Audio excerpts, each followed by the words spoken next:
राधे राधे। नाथ थारे शरण आयो जी, चिंता मिटी बड़े चरणों की, सहारो पायो जी। नाथ थारे शरण आयो जी। शरण होने का तात्पर्य है भगवान के गले पड़ना। गले पड़ने से भगवान को आनंद होता है, क्योंकि उनका काम ही है पालन करना। शरणागति से भगवान पकड़ में आ जाते हैं, क्योंकि यह उनकी कमजोरी है, कच्चापन है। भगवान आपके प्रेम और भाव के भूखे हैं, न कि आपके धन और वैभव शान शौकत के, क्योंकि भगवान तो स्वयं ही षड ऐश्वर्य से परिपूर्ण हैं। तो आइए कान्हा की लीला में प्रवेश करने से पहले जानते हैं कान्हा के भक्त सूरदास जी का एक भाव। कवि सूरदास जी ने एक स्वप्न देखा था कि रुक्मणी और राधिका मिली हैं और एक दूजे पर निछावर हुई जा रही हैं। सोचता हूँ कैसा होगा वह क्षण जब दोनों ठकुरानियाँ मिली होंगी। दोनों ने प्रेम किया था, एक ने बालक कन्हैया से और दूसरे ने राजनीतिक कृष्ण से।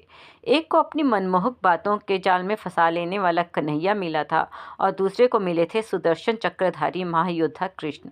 कृष्ण राधिका के बाल सखा थे, पर राधिका उनको विश्व की महाशक्ति बनते नहीं देख सकी। राधिका को न महाभारत के कुचक्र जाल को सुलझाते चतुर कृष्ण मिले, न पौंड्रक शिशुपाल का वध करते बाहुबली कृष्ण मिले।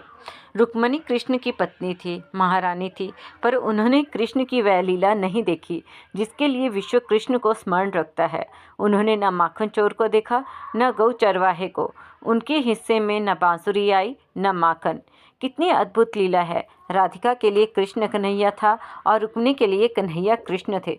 पत्नी होने के बाद भी रुक्मिणी को कृष्ण उतने नहीं मिले कि वे उन्हें तुम कह पाती। आपसे तुम तक की इस यात्रा को पूरा कर लेना ही प्रेम चरम पा लेना है।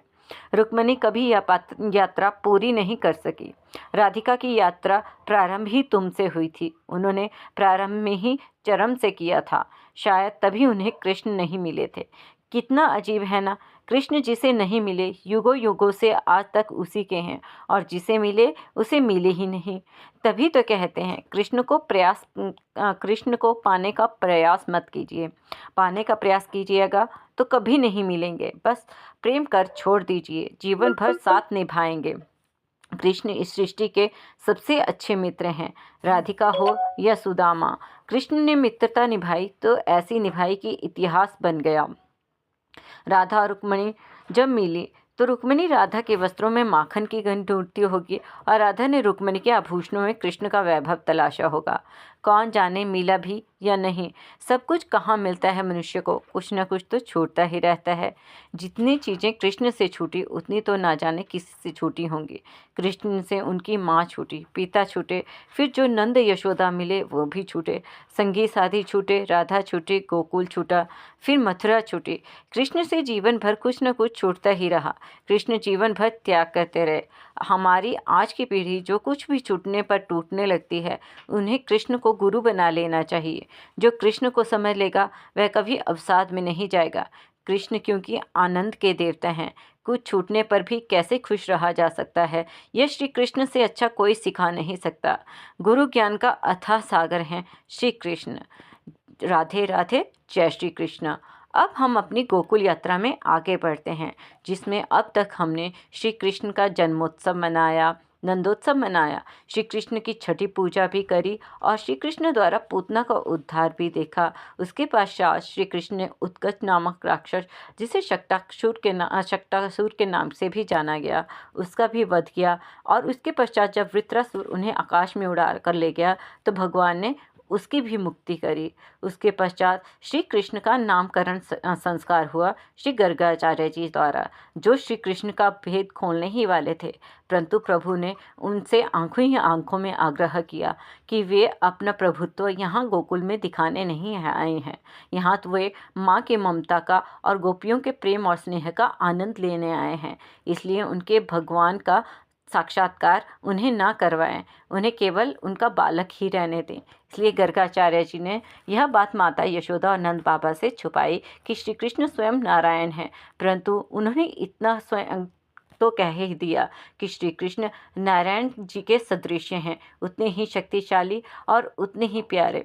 अब जब श्री कृष्ण का नामकरण संस्कार हो जाता है और बलराम जी का भी, तब माँ यशोदा और नंद बाबा बहुत प्रसन्न होते हैं और इसके पश्चात कुछ काल बाद बलराम तथा श्री कृष्ण दोनों ही घुटनों के बल सरकने लगते हैं। इस प्रकार चलते हुए वे अपनी माताओं को प्रमुदित करते रहते। उनकी कमर तथा पैरों में बंदी घंटिकाएं रुनझुन बजती और वे मनोहरी ढंग से इधर उधर घूमते। कभी कभी वे सामान्य बच्चों की भांति दूसरे बच्चों से डरकर अपनी रक्षा के लिए अपनी अपनी माताओं के पास दौड़े चले आते। कभी वृंदावन की मिट्टी में रेंगने के कारण उनके शरीर मिट्टी से लथपथ हो जाते। जो ही वे यशोदा तथा रोहिणी के पास रेंगते आते, वे उन्हें गोद में उठाकर साड़ी के आंचल से ढककर दूध पिलाती। जब वे पान करते रहते तो माताएं उनकी दंतुलियां देखती रहती। अपने पुत्र को बढ़ता देखकर उनकी प्रसन्नता और भी बढ़ जाती। कभी कभी नटखट बालक गौशाला तक रेंगते जाते और बछड़े की पूंछ पकड़कर खड़े हो जाते। इससे बछड़े विचलित होकर इधर उधर दौड़ते और बच्चे मिट्टी तथा गोबर के ऊपर घिसटते जाते। इस कौतूहल को देखने के लिए यशोदा तथा रोहिणी अपने पड़ोसिनों को यानी गोपियों को बुला लेती। वे गोपियां कृष्ण की लीलाएं देखकर दिव्य आनंद में लीन हो जाती और प्रसन्नतावश जोर जोर से हंसने लगती। कृष्ण तथा बलराम दोनों ही इतने चंचल थे कि यशोदा तथा रोहिणी अपने अपने गृह कार्यों में व्यस्त रहते हुए उन्हें गायों, बैलों, बंदरों, जल, अग्नि तथा पक्षियों से बचाने का प्रयत्न करती रहती थी। अपने बालकों की सुरक्षा के लिए सदैव उत्सुक रहने तथा गृह कार्यों में व्यस्त रहने के कारण वह शांतिपूर्वक रह न पाती। अल्पकाल में श्री कृष्ण तथा बलराम दोनों ही उठकर खड़े होने लगे और अपने पैरों से कुछ कुछ चलने भी लगे। जब वे दोनों चलने लगे तो उनके हमजोली उनके साथ हो लेते और वे सब मिलकर गोपियों का तथा विशेष रूप से माँ यशोदा तथा रोहिणी को परमानंद प्रदान करने लगे। इसी प्रकार की कान्हा की दिव्य लीलाओं का आनंद प्रदान करने के लिए आप हमारी वीडियो से जुड़े रहिए। हमारे चैनल को सब्सक्राइब करें, हमारी वीडियो को लाइक करें, अधिक से अधिक शेयर करें और इस गोकुल यात्रा में भाव से आप भी शामिल हो और औरों को भी शामिल करें। कमेंट में जय श्री राधे, जय श्री कृष्णा लिखना न भूलें। जय श्री राधे, जय श्री कृष्ण।